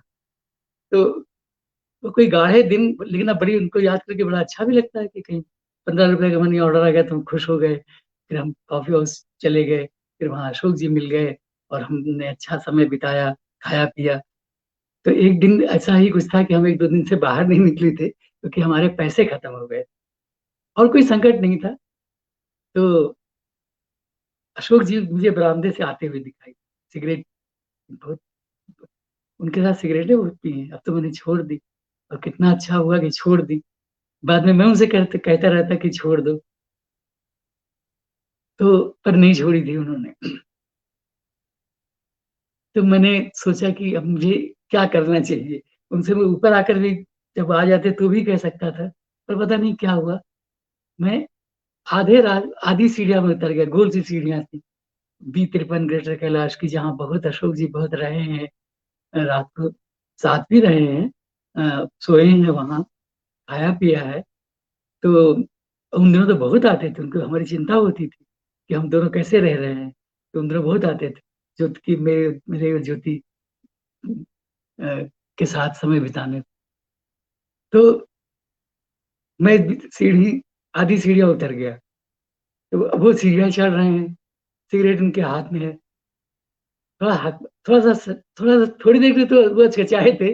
मैंने कहा अशोक जी 10, अशोक नहीं, मैंने कहा आप 10 रुपए दे दो। अब कोई 20 सीढ़ी में 10 रुपए मांग रहा है। उन्होंने देखा मेरी ओर और फिर जेब में हाथ डाला। अब 10 रुपए दिए थे, 20 रुपए दिए थे, याद नहीं है, उन्होंने दे दिए। फिर जो ऊपर आए तो उन्होंने जरूर पूछा कि भाई, पूछा क्या, वो समझ गए, शायद पूछा भी नहीं था, मैंने ही बताया होगा कि अभी इधर ऐसा कुछ था कि आपसे मांगना पड़ा, और उनसे मैं शायद मांग सकता था। अब ये उस व्यक्ति का चमत्कार देखिए कि वो कैसे जान लेता है कि मुझे जरूरत है। जब मैं कल्पना में जा रहा था, और उनके कारण ही जा रहा था, क्योंकि मैं कलकत्ता में था, मैं और वो दिल्ली पहुंच गए थे, और सन 63 का साल था। और उसके कुछ दिनों बाद तो खैर वो भी कलकत्ता आ गए थे, इसके कुछ साल 2 साल बाद शायद। तो उन्होंने कोई चिंता हुई कि जाएगा कैसे, क्योंकि मेरी हालत उनको पता थी, क्योंकि ट्यूशन वगैरह करता हूँ, कुछ लिखता पढ़ता हूँ। लिखने पढ़ने का भी देखिए, तो सबसे बड़ा पारिश्रमिक उस समय जो मिला था वो मोहन राकेश के कारण था। 100 रुपए सारिका से, क्योंकि राकेश ने शर्त रखी थी रमा जी से कि सारिका में जो भी छपेगा, जो भी कहानी छपेगी, उसका पारिश्रमिक 100 रुपए होगा। अब वो 100 रुपए तो आगे 10,000 के बराबर है, क्योंकि तब 100 रुपए में आपको बहुत अच्छा कमरा मिल सकता था। आज आपको शायद 10,000 में एक साधारण कमरा न मिले, बहरहाल। तो अशोक जी कोई चिंता हुई होगी। तो सत्यनारायण सुरेखा, जिनकी एक दुकान थी शायद स्कूल कॉलेज के सामने, स्टेशनरी शॉप थी, जहां मैं भी जाया करता था, और अशोक जी के न रहने के बाद भी जाता था, जब उन कल दिल्ली चले गए थे, दिल्ली जाने के बाद। क्योंकि सत्यनारायण से भी थोड़ी मैत्री जैसी हो गई थी, वहां जाकर मैं बैठ सकता था, थोड़ा समय बिता सकता था, किताब कॉपी भी ले आ सकता था। तो उन्होंने मुझे देखते ही एक दिन कहा, कई दिन से मैं गया नहीं था, अरे बोले मैं सोच रहा था इधर आप आए नहीं, वो अशोक जी ने आपके लिए 100 रुपए भेजे, आप कहीं जाने वाले हो ना। मैं इतना चकित हुआ कि मैं तो खुद इनसे ये कहने आया था कि 150 रुपए दे दीजिए, मैं फिर बाद में आपको दे दूंगा। वो रुपए वहां पहले से मौजूद है मेरे लिए। अब उनको कम से कम मेरे केस में तो लौटाने का सवाल नहीं। मुझसे वो, जिसका कभी, मुझसे तो उन्होंने नहीं लिए कभी पे, बहुत कहने के बाद सवाल ही नहीं पड़ा। तो फिर बाद में मुझे डर सा भी लगता था कि ये पता नहीं इनको कैसा लगे ये कहते हुए। और वो संबंध हमारा बना नहीं उस तरह की लेन देन वाला कि मेरे वो कोई उधारी है या कुछ ऐसा है, दे दिया तो ठीक है, वो चल रहा है। फिर अनंत किस्से हैं, और उसमें कितने मित्र आएंगे। ये मुझे लगता है कि जितने नाम मैंने लिए हैं, हम सब लोग मिलकर लिखें तो शायद वो किताब बने। क्योंकि दूसरे देखिए, अपनी कहानी तो मैंने बता दी, विवाह हो गया, अभी तो 20 साल पहले अभी की बात बताता हूँ आप। ज्योति मेरे साथ गई थी, और हम लोग पल्लवी में शायद कहीं ठहरे, पल्लवी में शायद ठहरे थे, 15 साल पहले की बात होगी। निर्मला जी हमारे मित्र जितेंद्र कुमार की पत्नी, मतलब नाम लेते चले जाएंगे। तो वो ज्योति जी या वो जाती थी निर्मला जी, उनके लिए भी ज्योति से उन्होंने कहा कि तुमको मेरे साथ चलना है। और हम लोग वहाँ एसी मार्केट, अशोक जी एसी मार्केट हम लोगों को ले जा रहे हैं, हमारे लिए मुझे तो बहुत ही आश्चर्य हुआ कि जो व्यक्ति उन जगहों में जाता नहीं है। पर उन दिनों शायद कुछ ऐसा हुआ था कि किसी दुकान से उनका कुछ किस कारण से संपर्क हुआ था, मैं नहीं जानता। कुछ पैसे भी उनके पास थे, वो कैसे पैसे थे उनके उनके पास कहाँ से आए, ये रहस्य था। क्योंकि उनको जो परिवार से मिलता था तो बहुत थोड़ा था। वो कभी कभी तो उधार लेकर के भी आपके लिए कुछ कर सकते थे। और ऐसा करते भी रहे होंगे, करते थे। तो ज्योति सर ने कहा, ले गए एक दुकान में कि तुम इसमें साड़ी पसंद करो। वो भी बहुत चकराई कि भाई अशोक जी, बहरहाल अशोक जी तो अशोक जी, साड़ी उन्होंने दिलाई। और मालूम हुआ कि इस बीच उन्होंने और भी इसी तरह से कई साड़ी दिलाई। और कभी कभी उनके काम बड़े अचंभे में डालने वाले होते थे। अभी मैं पिछले पिछले दिनों ये बात मैंने कहीं शेयर की थी, शायद किसी एक अन्य कार्यक्रम में, हम लोगों के किसी ग्रुप में, कि एक बार मुझे बड़ा अचरज हुआ। मैं कलकत्ता गया हुआ था, तो ये संजय और जमुना, अच्छा ये भी देख लीजिए, कई लोगों के कठिन प्रेम विवाह, मतलब जिसमें बहुत सारी कठिनाइयां थी, वो अशोक जी ने कराए हैं। वो सुरेश राव हो, वो हमारे संजय का तो था ही, संजय और जमुना का तो बड़ा गहरा संबंध उनसे बना। तो एक दिन मैं बैठा हुआ था अशोक जी के पास, कई साल पहले की बात है। तो जमुना वहां थी, और वो शायद तब पढ़ाती थी कलकत्ते के किसी स्कूल में, अभी भी शायद। तो वो आती आती थी ट्रेन से अपने घर। तो वहाँ जो थोड़ा दूर है, मतलब कलकत्ते का, जिसको आप उपनगर कहेंगे, सवर्ग कहेंगे, ये कलकत्ते से खैर जुड़ा हुआ इलाका है। तो उससे उन्होंने कहा कि उसके पास एक बोतल दिखाई पड़ी, मुझे बहुत अच्छा लगा पानी की। जैसे मान लीजिए ये तो बोतल मैं लाया हूँ, अब जब मैं अपनी बेटी को मिलने जाता था नॉर्वे से, और बहुत सुंदर लगी थी इसलिए ले आया। और बेटी ने भी कहा, हाँ पापा आप इसको ले जाओ। वो बेटी नहीं है, लेकिन इसको मैं बराबर साथ रखता हूँ। तो बहरहाल तो मुझे बड़ा अच्छा लगा, ये जमुना के पास सुंदर बोतल है पानी। अब अशोक जी तो नाराज से, वो तो तुमने कितने में खरीदी है, तो तुमने बताया। उसको उपदेश देने लगे, ऐसा भी कभी वो कर सकते थे, अरे ये तो पानी की साधारण सी बोतल खरीदी तो तुम्हारे फिजूल खर्ची, ऐसा कुछ जैसा उनका अपने कहने का ढंग था। छोटों से जिनसे वो प्रेम करते थे, मुझसे ही बहुत कहते थे, कभी कभी किसी बात पर मुझसे जरा कम कहते थे, क्योंकि मेरे साथ उनका संबंध कई स्तरों वाला था। अभिभावक तो थे ही मेरे, तो और आज तक है, मैं तो ये मानता हूँ, आज तक मेरे अभिभावक वही। हालांकि एक दूसरे अभिभावक भी हैं, वो जिनको भोपाल में जब हमने घर बना लिया तो मैंने निर्मला जी को, आज तक उनको मैं अभिभावक कहता हूँ, निर्मला जी भी कहता हूँ, अभिभावक भी कहता हूँ। कि हम जब भोपाल पहुंचे तो लगा कि हमारे परिवार में हमको जानने वाली वर्षों से तो यही है, और हमारे लिए तो बड़ी सरीखी, भले उम्र में से छोटी हूँ, मुझसे बड़े, मतलब हमारे जितेंद्र कुमार की पत्नी है, और अशोक जी की भी। अब ये देखिए तो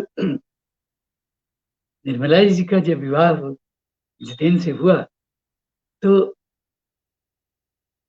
निर्मल जी ऐसा होता है, निर्मला जी हमारी मंडली में और तो स्वयं इतनी अच्छी और इतनी जानी जाने वाली सिरेमिक कलाकार हैं, उनकी एक अपनी बड़ी दुनिया बन चुकी है। लेकिन तब तो उस समय की निर्मला जी की छवि तो मैं यही याद करूंगा ना, कि एक शिक्षक है, मेरे मित्र से शादी हुई है, हम लोग से धीरे धीरे बातें होती हैं, हमारे घर आती हैं, तो थोड़ी बहुत बातें होती हैं। तो उन्होंने मतलब ऐसे कई प्रसंग हैं, कई तरह की चीजें हैं, कि वो कैसे संबंध बनते गए, और वो कैसे फिर आज तक बने हुए हैं।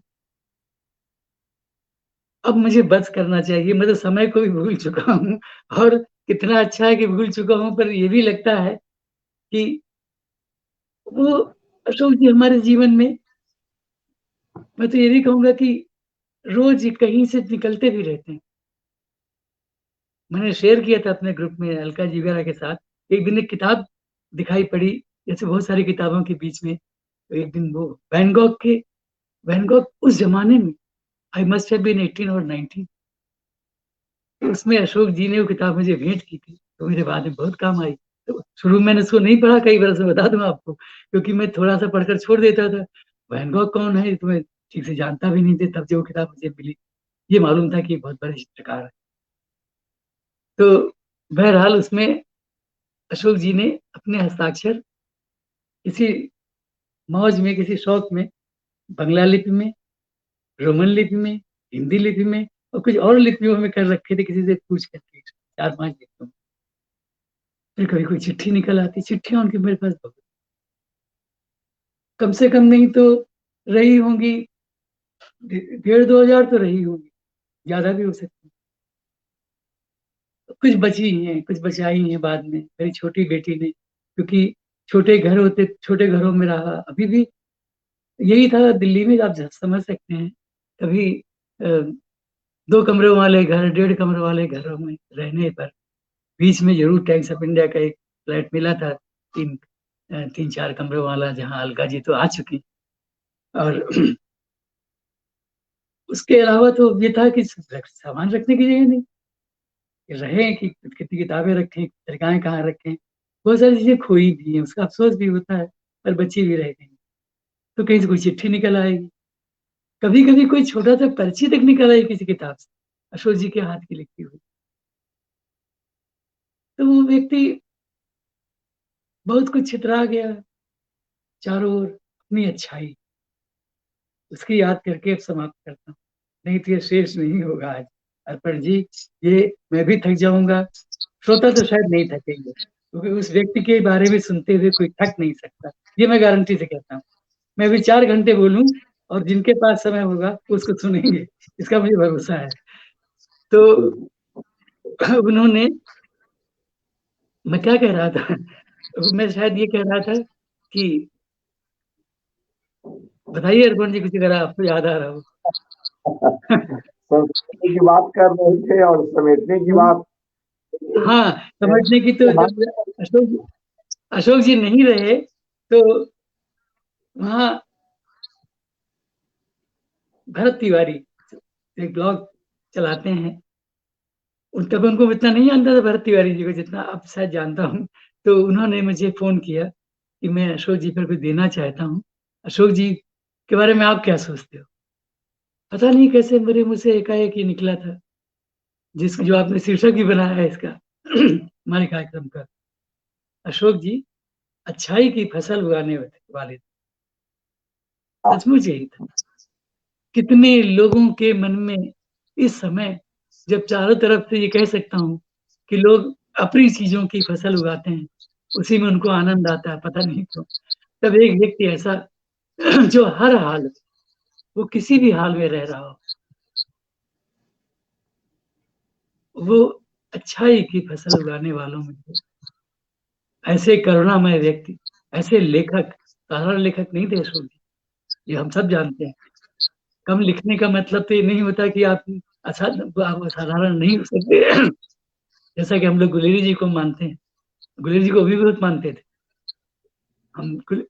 ये नहीं खत्म हो गया अर्पण जी, ये ये बस्ता जो खुल गया है, क्योंकि अब देखिए, अब आखिरी बात कहता हूँ, अब जो अच्छा हुआ गुलेरी जी की याद आ गई। तो गुलेरी जी की और हमारी, उनकी बहुत बातें होती थी, मतलब तीनों प्रेम कहानियों को लेकर के, क्योंकि अशोक जी बहुत प्रेमी व्यक्ति थे और उनको बहुत दिलचस्पी थी इसमें, प्रेम में बहुत दिलचस्पी थी।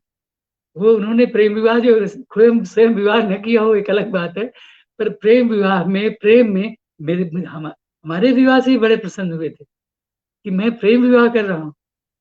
और उस जमाने में इससे तो और अधिक प्रसन्न हुए थे कि वो विवाह में मैरिज ऑफिसर के को बुलाकर कर रहा हूँ, और उसमें उनके पिता भी होंगे और वो भी होंगे। सीताराम जी मेरे विवाह के गवाह बने थे। तो बहरहाल, तो ये उनमें था। अरे अब कहाँ जाऊं, गांव में कहाँ लौटूं, वो पश्चिम बंगाल के गांव में, वो बिहार के गांव में, पटना में, जयप्रकाश जी के आंदोलन के समय के अशोक जी, सामयिक वार्ता के अशोक जी, शिवानंद तिवारी के साथी के अशोक जी, जिनसे जब वो मिलने गए थे, तो उसके उन्होंने शिवानंद जी के बारे में बताया था हम लोगों को। शिवानंद जी से तब मेरा परिचय बाद में हुआ। कई मित्रों के नाम, वो असंख्य हैं परिवारजनों के, वो खत्म नहीं होंगे। आप सबका बहुत नमस्कार। मैं शायद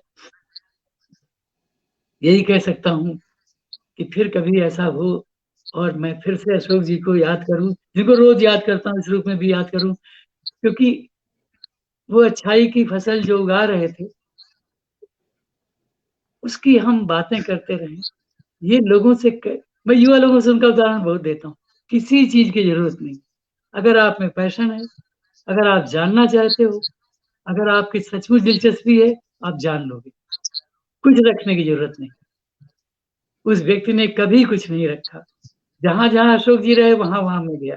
वो दिल्ली में के सर्वेंट्स क्वार्टर में रहते थे, छोटी सी कोठरी में, वहां गया हूँ, वहां सोया हूँ, जहाँ सांप निकल आया था एक दिन। और पटना गया हूँ, जहाँ पटना में वो रहते थे। कोई ऐसी जगह नहीं जहाँ अशोक जी रहे हों और मैं न गया हूँ। रिश्ता ही ऐसा था। अब अशोक जी के लिए क्या कहूँ, यही कहता हूँ कि बड़ा अच्छा लगा, आप तो याद आते ही हो, और आज सबके साथ आपको याद किया। आप सबका बहुत धन्यवाद। बहुत बहुत धन्यवाद प्रयाग शुक्ल जी। और जब भी आपको सुनना होता है और तमाम संस्मरणों के बीच जो आप हम सभी लोगों को ले जाते हैं, तो वह पूरा काल भी जीवंत हो जाता है। तमाम प्रतिक्रियाएं आ रही हैं, कोई थका नहीं और लोग जुड़े हुए हैं। जाते जाते कुछ बात, क्योंकि हमने शुरू में लेखकी की बात की थी, उनकी कहानी संग्रह की और उनकी कहानियों की, तो उनकी कहानियों पर भी आप अपनी कुछ राय रख लें। वह कहानियां बड़ी महत्वपूर्ण है, कुछ चर्चा हुई, कुछ और उस पर अगर बात कर लें थोड़ी बहुत। जी। देखिए, लेखकी और अशोक जी की जो कहानियां हैं वो संक्षेप में कह पाऊंगा आज। जी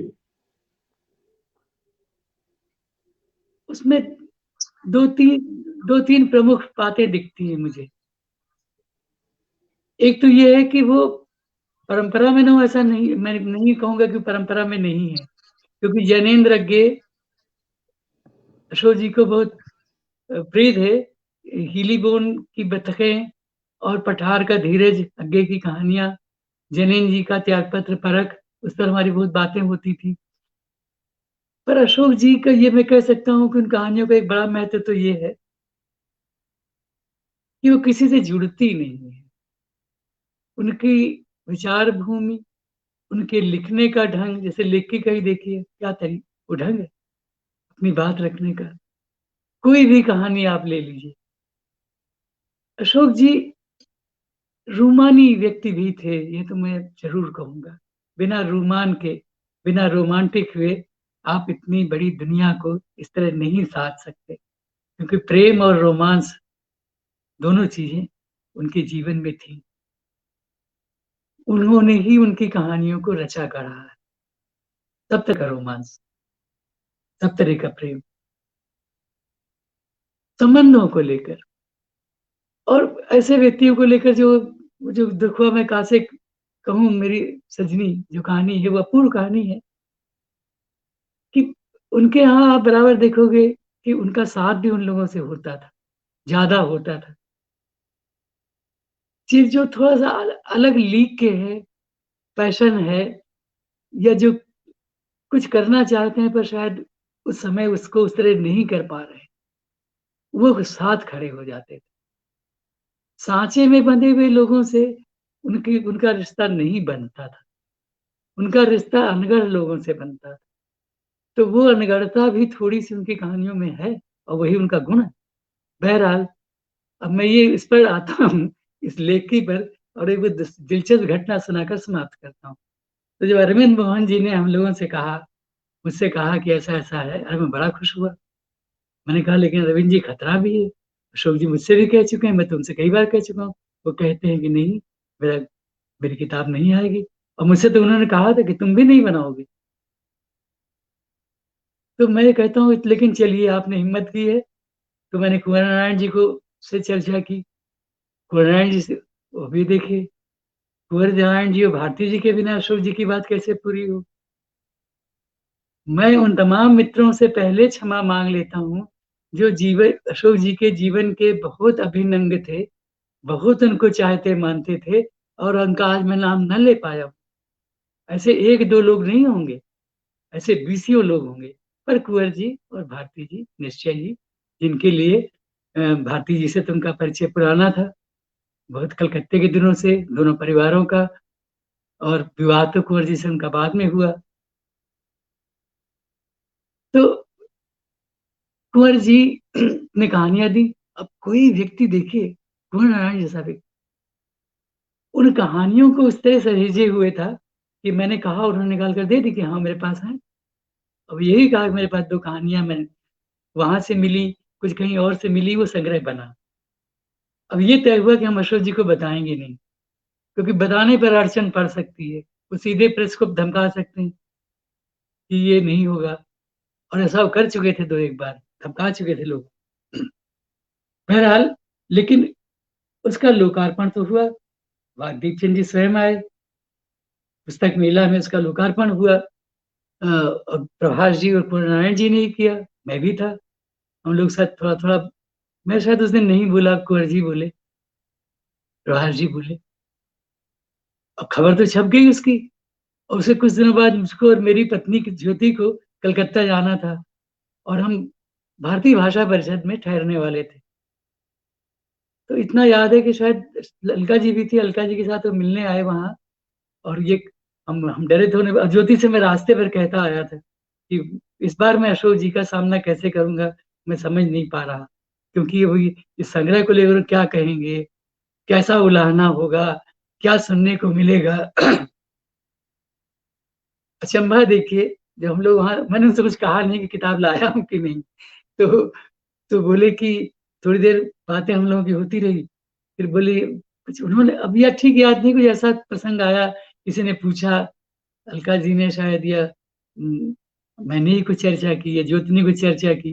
तो ज्योति भी आज आती, पर अभी वो जरा अस्वस्थ है। उसको भी मैं आप लोगों को दिखाता, क्योंकि अशोक जी से उसका भी एक अलग से संबंध था, जैसा कि उनका हर अम, अम, मित्र की पत्नी से होता था, और उससे तो बहुत था। उससे तो ये था कि एक बार उन्होंने कहा था कि मैं तुमको डांटता था पर तुम सही थी। ये प्रयाग जो है, उन दिनों ये इतनी सिगरेटें पीता है, इतना खुद स्मोक करते थे, और इतना ड्रिंक करता है, इसको तुमने कैसे संभाला? तो मैं तुमको, अब वो अशोक जी को इससे शायद खुशी हुई थी जब मैंने 2000 में सिगरेट छोड़ दी थी, और ड्रिंक्स भी बहुत कम कर दिए थे। और अब तो लगभग मानता हूं कि रहे न रहे कोई बात नहीं, वो चीजें मेरे पास हो कि ना हो। तो अशोक जी ने एक इच्छा प्रकट की, शायद कि वो किताब प्रति मैंने निकाल कर दी, उन्होंने रख ली। वो मेरे लिए एक बहुत प्रसन्न क्षण था, और आज भी लगता है कि अरविंद मोहन जी का मैं बहुत धन्यवाद देता हूँ कि हम ये काम उस समय कर सके, क्योंकि आज उनकी कहानियां अगर बची रह गई इस रूप में, और अभी भी हैं जो उसमें संकलित नहीं हो सकी थी, तो है 2 4 शायद। अभी हुआ तो अगर उसका दूसरा संस्करण निकलना ही चाहिए, एक अलग नया संस्करण कभी निकला तो निकलना चाहिए उनके। और जी, और पता नहीं कितना है। पत्रों की बात तो मैं करता ही रहता हूँ कि पत्रों का एक बड़ा संग्रह बनना चाहिए।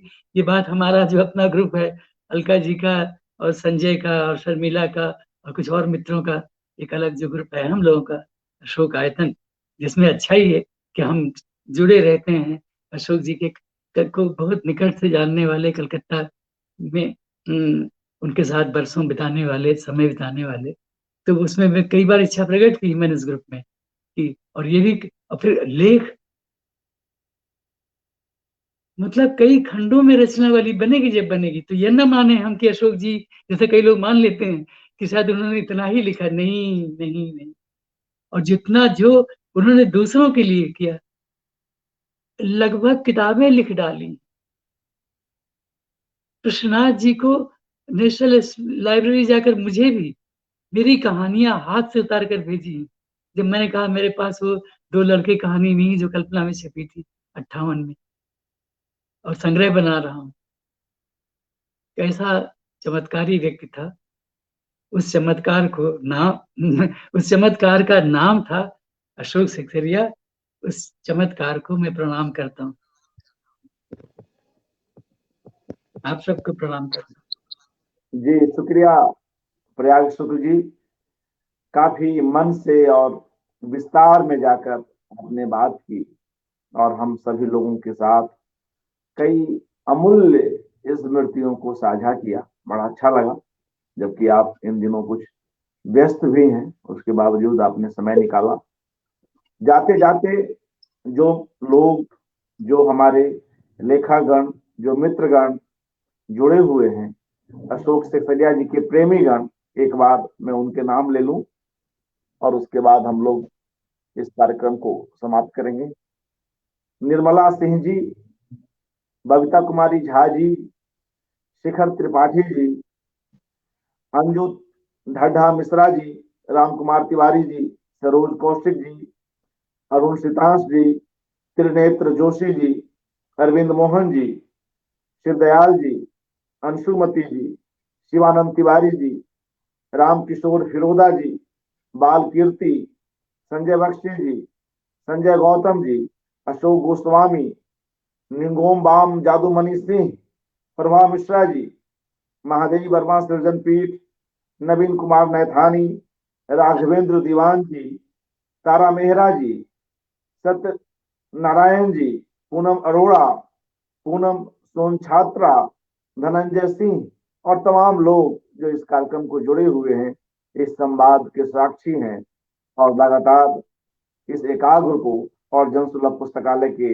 विभिन्न कार्यक्रमों को पसंद कर रहे हैं। आप सभी मित्रों का हार्दिक धन्यवाद, शुक्रिया। प्रयाग साहब, बहुत बहुत धन्यवाद। शुभ रात्रि।